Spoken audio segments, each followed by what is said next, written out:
Maravilha, Carter. Agora eu queria fazer aí perguntas mais específicas de alguns fundos, porque nossos telespectadores sempre mandam aí mensagens pra gente, querendo saber mais sobre alguns FIIs, assim, especificamente. Eu tenho até algumas perguntas já aqui no YouTube, eu vou trazer já aqui para você. Mas, por exemplo, chegaram perguntas pra gente também sobre o fundo Hectare. Quais são os destaques aí que você pode dar sobre o HCTR? Exatamente. Bom, esse é um fundo que todo mundo fala, né? Por quê? Ele é um fundo que deu muito retorno nos últimos meses, né? Se eu não me engano, foi o maior retorno entre os fundos ali listados no IFIX. Então, realmente foi um outlier. Mas, assim, tudo tem uma razão, né? E, assim, o que vale o investidor ter em mente, né? Que a gente, infelizmente, tem um negócio no mercado imobiliário que é o seguinte: o pessoal analisa o fundo por conta do dividend yield. Então, por alguma razão que ninguém sabe, né, quando o investidor faz isso, o fundo pagou um grande dividendo. E aí o pessoal vai lá e não lê e compra o fundo. Então a cota aprecia, né? Então, e ninguém sabe a razão. Então isso acontece invariavelmente com vários fundos. É até um ponto que um colega meu lá, que tem um Instagram lá de FII Elevator, ele fez até uma indagação sobre isso. Mas o fato é que, especificamente o Hectare, ele tem, olhando a indexação da carteira dele, você tem ali mais de 59, 60% da carteira dele está indexada ao IGPM, né? Então ele tem títulos ali indexados ao IGPM e são títulos que geralmente pagam IGPM mais, vamos dizer assim, a dívida de IGPM mais 10, mais 15. Então é um fundo sim, high yield, um fundo agressivo, e ele coloca lá, é um resultado, até no relatório gerencial, do IGPM, né? Então o fundo distribuiu bastante, mas por conta do IGPM alto, né? Então acho que ele é um fundo diversificado em termos de títulos, mas como ele está muito exposto ao IGPM e ele é um fundo high yield, ele teve um retorno abusivo, não, né? Acho que é um retorno absurdo, extraordinário, né? Então você tem ali nos últimos 12 meses o IGPM, se me falha a memória, algo em torno de 24%, 24 mais 15. Então, assim, é por conta disso. Mas a gente sabe muito bem que o GPM ele é muito volátil, ele está muito atrelado ao dólar, diferentemente do IPCA, né? E com o dólar caindo e tudo mais constante, pode ser que o GPM até projetado para o ano que vem é de 4. Então, para chegar em 4, provavelmente iremos aí negativos IGPMs, né? Nos próximos meses, eu não sei como é que vai ser, mas como o mercado está projetando isso lá no relatório Fox, a gente pode ter, obviamente, uma redução no GPM e isso não ser mais uma realidade. Aí o que acontece? O investidor tem que tomar cuidado para ir lá comprar a cota porque deu um dividendo gordo, né, robusto, mas quando começa a cair, ele esquece que a cota pode cair e aí ele tem um preço muito alto, um preço médio muito alto, e o dividendo já não faz sentido e ele pode chegar até a perder dinheiro. Então, eu acho que o destaque do Hectare, obviamente, a gestora faz um ótimo trabalho, ninguém tira esse mérito, mas ele mesmo coloca como o principal razão por esse dividendo robusto é o GPM, né? Então, o investidor tem que olhar isso, tem que tomar cuidado e começar a entender mais o que está por trás, né, do fundo, né, a carteira, os ativos, e vale a pena olhar o dividend yield? Vale, mas não olhar só isso, né? Tem que entender. E para isso também, inclusive, o nosso Marco tem uma carteira recomendada que tem muita excelência e explica cada ativo que você pode ver. Então, quem tiver interesse também aqui depois, o Marco passa aí para vocês o link da carteira. Maravilha. Tem um outro fundo aqui que perguntou bastante também, que foi o BB Progressivo. Qual que é a tua impressão aí sobre o BPO? BBPO, na verdade, né? Não posso engolir aqui um B. Os fundos de tijolos, eles podem ter assim, uma recuperação no próximo ano com a retomada aí da economia? Você acredita que essa é uma tendência para 2021, Carter? Olha, olhando o ativo específico, né, o BBPO tem uma história, né, por trás, que ele foi criado lá em 2012, desculpa, e o BBPO basicamente serviu para o Banco do Brasil desimobilizar algumas agências e prédios comerciais do balanço do Banco do Brasil. Então você teve isso, né? Então o Banco do Brasil, o Votorantim ali, fizeram essa desmobilização por conta também enfim, a matéria-prima do banco é o dinheiro, né? Então se você tem dinheiro imobilizado, não é bom para o banco. Então você desimobiliza, ele fez um sale leaseback, ele vendeu as agências, vendeu o prédio e entrou caixa no banco, e ele automaticamente realugou num contrato atípico por 10 anos todos esses prédios. Tá? Esses prédios, agências e tal. Então, naquele momento foi um ótimo negócio, né, para quem comprou, tinha um yield, pagamento lá, contrato atípico, então não pode sair, etc e tal, foi um preço feito lá na época.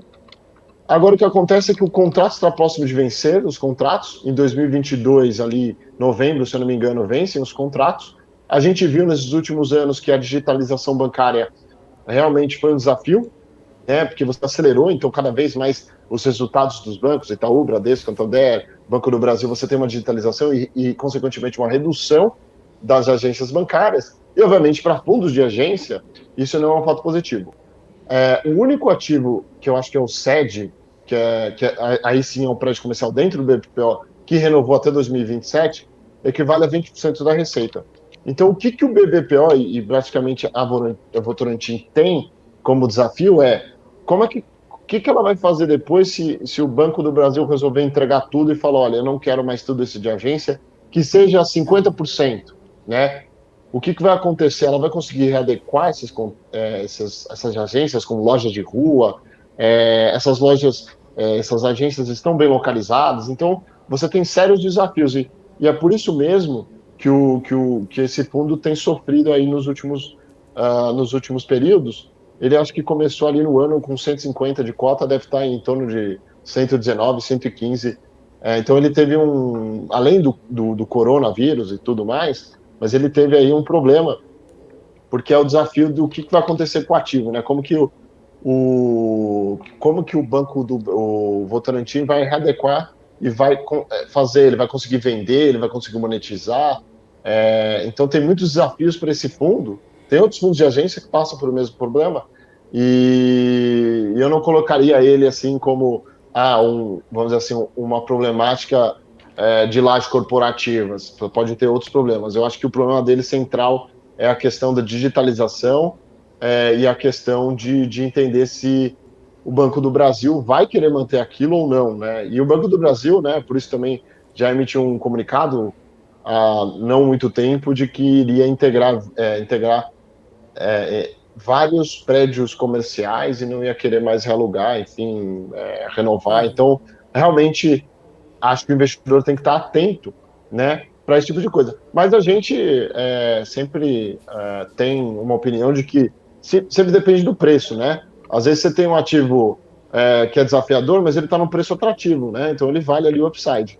E alguns ativos que realmente são desafiadores e estão num preço muito alto e que talvez não valha a pena o investimento, né? Então o investidor tem sempre isso em mente e não vestir camiseta de futebol com o nome do ativo, né? Então sempre ver a realidade do fundo ao invés de simplesmente... Tem até Se apegar só a tomando ele, mais né? um tempinho, já finalizando. Exato. Finalizando, até um seguidor nosso, um aluno nosso, nos perguntou, mas vale a pena fazer o short no BBP11? E aí eu indaguei ele o seguinte, eu falei, olha, qual que é a sua tese, né? Que a gente trabalha muito com educacional, a gente não faz recomendação, faz isso, faz aquilo.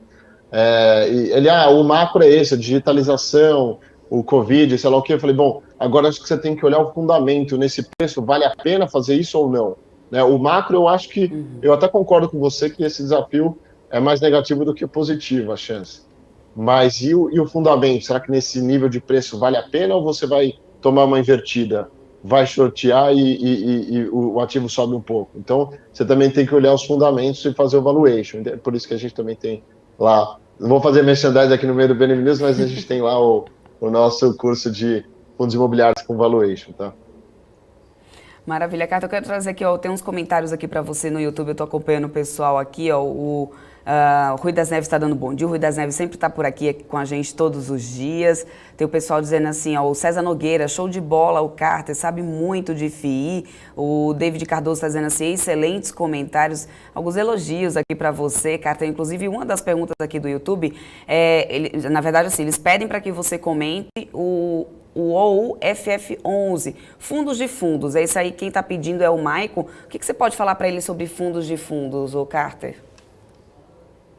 Bom, fundos de fundos, basicamente, eles têm uma estratégia de comprar outros fundos, né? Então, O pessoal explica lá, mas é basicamente isso, a estratégia dele. E eu acho que vale sempre a pena o investidor também parar um pouquinho, assim, eu sei que é chato, mas ler um pouco o regulamento para saber o que o fundo pode e não pode.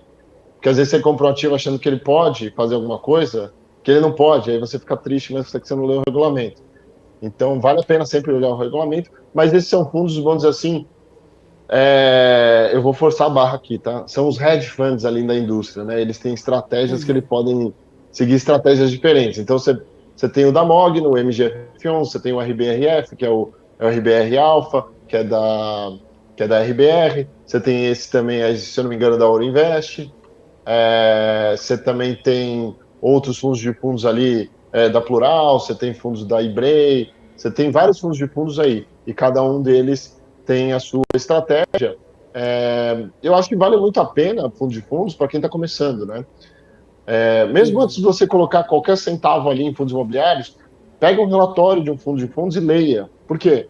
Porque ele, querendo ou não, ele vai te expor a vários setores, ele vai falar de live, ele vai falar de shopping, ele vai falar de logística, ele vai falar de dívida dos fundos de papel, e você vai conseguir entender um pouco melhor, ou ter pelo menos ali algum embasamento para começar a sua análise. Pode ser que você não concorde com o gestor, mas pelo menos você fundamenta a sua tese para isso. Então eu acho que os fundos de fundos valem muito a pena o estudo.